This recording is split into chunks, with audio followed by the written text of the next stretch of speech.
आज जिस ड्रग का मैं ज़िक्र कर रहा हूँ परमेथ्रिन के नाम से आती है, क्रीम्स वगैरह में, लोशंस वगैरह में ये ड्रग अवेलेबल है परमेथ्रिन।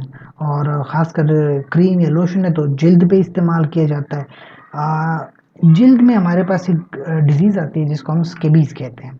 स्केबीज़ क्या है? छोटे-छोटे जो हैं आपके स्केबीज़ एक छोटा एक ऑर्गेनिज़्म होता है जो आपकी बॉडी पर स्केबीज़ कॉज़ कर जाता है और उसकी वजह से फिर आपकी बॉडी में मुख्तलिफ जगह पे ख़ारिश वगैरह होती है, स्पेसिफ़िकली जहाँ पे बाल हों, वहाँ पे ख़ारिश वगैरह होती है इसको हम स्कैबीज़ कहते हैं।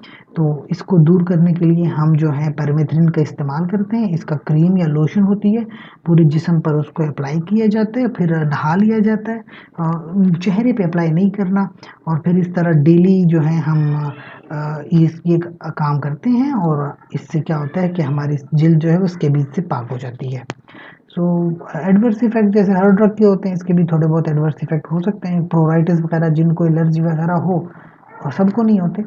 और ठीक है, तो परमेथ्रिन जो है acts as a neurotoxin.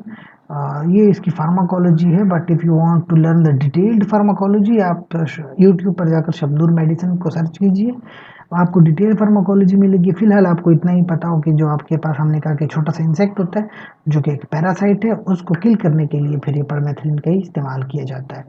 So that is all about permethrin. If you want to learn the detail pharmacology YouTube पर जाकर शबनूर मेडिसिन सर्च कीजिए। शुक्रिया।